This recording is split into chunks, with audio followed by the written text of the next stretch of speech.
Selamat malam pemirsa, Munas luar biasa Partai Golkar di Nusa Dua Bali diwarnai kericuhan. Kericuhan dipicu konflik kepengurusan di tubuh Sosko dan juga Kosgoro. Untuk mengetahui secara langsung informasi selengkapnya kami telah bergabung bersama dengan rekan kami, ada Jessica Wawor di sana.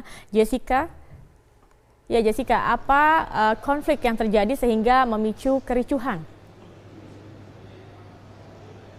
Ya, dari dalam ruang sidang rapat atau sidang paripurna memang sempat terjadi kericuhan, Sakia. Kericuhan ini sebenarnya sudah terjadi atau konflik ini sebenarnya sudah muncul sejak siang tadi pada saat pembahasan siapa yang berhak untuk memberikan hak suara, artinya para pemegang suara. Memang dalam aturan yang sudah ada dari Tatip ini sendiri, pemegang hak suara ini berasal dari satu unsur DPP, kemudian dari DPD dan juga organisasi sayap. Namun memang terkait dengan organisasi ini ada sedikit masalah, yaitu siapa yang berhak untuk memberikan suara dari Kosgoro dan juga Soksi, mengingat Kosgoro dan Soksi ini memiliki kepengurusan ganda begitu, Zakia. Dan hal tersebut akhirnya memicu konflik dan juga kericuhan pada saat panitia atau pimpinan sidang akan memutuskan siapa yang berhak untuk memberikan hak suara. Berikut ini bisa Anda saksikan bagaimana kericuhan dan situasi yang terjadi dari dalam ruang sidang.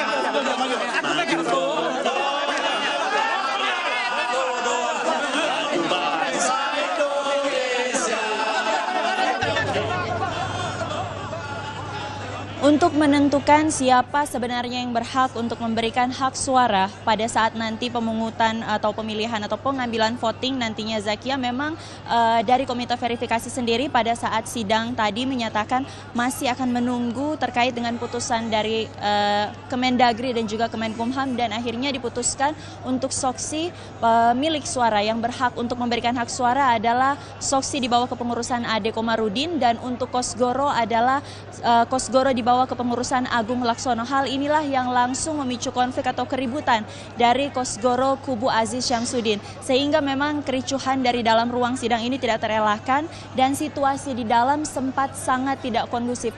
Hal ini yang menyebabkan akhirnya dari pihak panitia memutuskan mengeluarkan M. Thohir dari ruang sidang dikarenakan ruang sidang sudah berlangsung tidak kondusif begitu, sementara persidangan atau agenda masih harus terus berlanjut. Dan memang dari kericuhan yang terjadi tadi, saat ini situasi sepertinya sudah mulai kembali kondusif. Namun memang ini selalu menjadi sensitif, Zakia, terkait dengan siapa yang berhak untuk memberikan hak suara. Dan juga ada penjelasan dari Ketua Sidang Munaslup yaitu Nurdin Halid, jika memang masih ada konflik yang terus terjadi, nanti akan ada ancaman 2 hak suara dari Kosgoro maupun Soksi akan dicabut. Zakia. Ya, baik. Terima kasih Jessica Wawor atas informasinya. Pertanyaannya terus, tanya ke saya lagi, Pak, berarti istana di mana? Pasti diam semuanya. Ini jawaban terus terang saya, istana di mana? Ya di Jalan Merdeka Utara.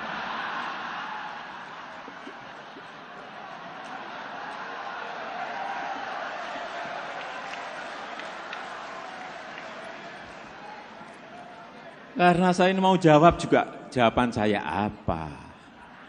Saya setiap ke daerah, mohon maaf, setiap daerah ada yang selalu bertanya ke saya, Pak Jokowi kemana? Pindah daerah yang lain, Bapak dukung siapa? Bertanya lagi, pindah ke daerah yang Pak Jokowi di mana? Yang jelas, kalau bertanya ke saya, Jokowi ada di mana? Sekarang ada di Munaslup Golkar.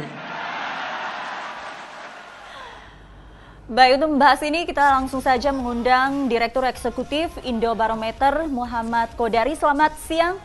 Selamat siang. Mas Kodari, apa kabar? Mungkin Mas Kodari bisa menjelaskan dulu apa sih maksudnya pernyataan Jokowi di Munaslup Golkar? Ya, ada 2 tafsir ya terhadap pernyataan Pak Jokowi. Ada yang mengatakan dengan mengizinkan Pak Luhut dan mengizinkan Pak JK untuk mengumpulkan dan telepon kepada DPD, sebetulnya Pak Jokowi itu bersikap netral, istana tidak di mana-mana.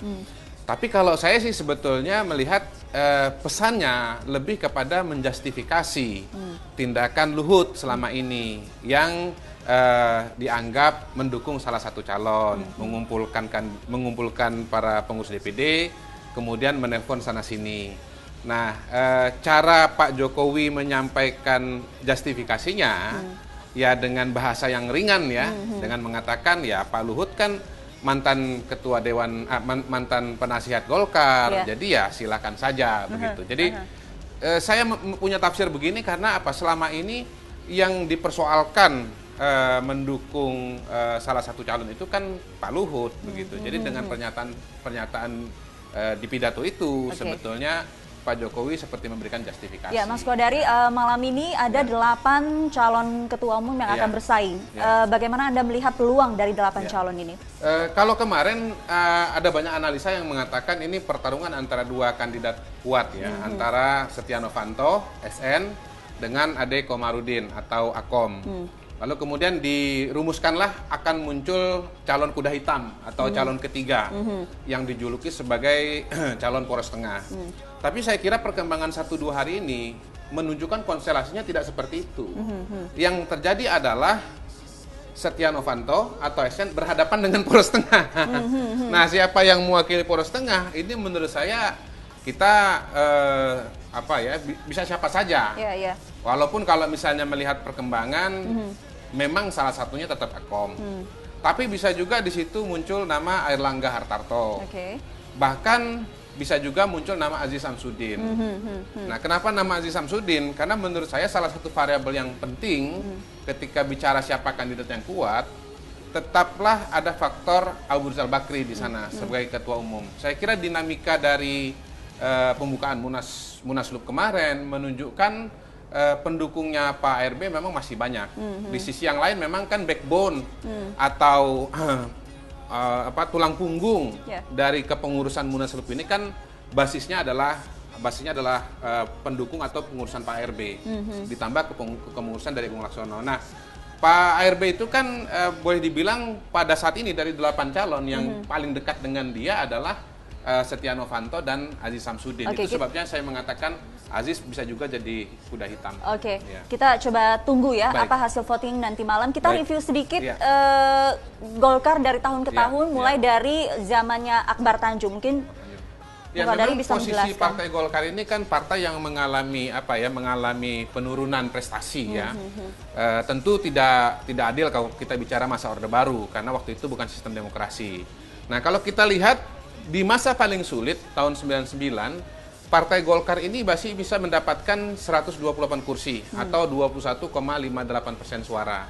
Itu zaman di mana Pak Akbar Tanjung, Partai Golkar itu baru 5 tahun melewati masa reformasi. Jadi stigma Orde Baru itu masih kental ya. Nah, tidak seberat tahun 99 tapi tetap masih stigmatisasi itu masih kuat, dapat 21,58. Nah, menariknya justru pada tahun 2009 dan 2014 ketika isu reformasi itu semakin jauh, isu Orde Baru itu makin jauh, suaranya malah justru menurun. Signifikan. Menurun signifikan ya. Walaupun kalau dari segi ranking Partai Golkar tetap menjadi salah satu dari 2 besar. Itu yang menarik ya, 2 besar. Nah, tantangannya ke depan adalah bisakah Partai Golkar menemukan momentum untuk rebound? Artinya jangan sampai tren suaranya itu menurun terus begitu ya. Jangan sampai Partai Golkar berubah menjadi katakanlah partai menengah, dari partai besar menjadi partai menengah. Jangan sampai Partai Golkar keluar dari 2 besar, bahkan dari 3 besar begitu. Jadi itu tantangan Partai Golkar pada hari ini. Karena apa? Kalau misalnya Partai Golkar keluar dari status partai besar menjadi partai menengah, akan lebih sulit untuk naik kembali, untuk rebound lagi, lebih sulit untuk kembali lagi. Nah, itu tantangan yang dihadapi oleh Partai Golkar berhadapan dengan pemilu yang akan datang. Tantangan paling besar apa, Bung Kodari? Pada hari ini sebetulnya masih soal konflik ya, soal konflik. Jadi Partai Golkar ini mengalami 2 krisis sebetulnya. Krisis pertama, krisis elektoral, dia tidak bisa mengembalikan diri sebesar katakanlah pada masa Orde Baru atau masa 2004 ya, atau masa bahkan 99 ketika perolehan suaranya bisa mencapai 20%. Yang kedua, yang baru saja terjadi adalah konflik internal. Nah, Golkar ini memang mengalami suatu situasi yang sebelumnya tidak pernah dialami. Yeah. Dulu ketika ada perbedaan pendapat di antara para tokoh-tokohnya yang memang hebat-hebat itu, banyak pemain hebat, biasanya tokoh itu tidak kelahi ke dalam. Yeah.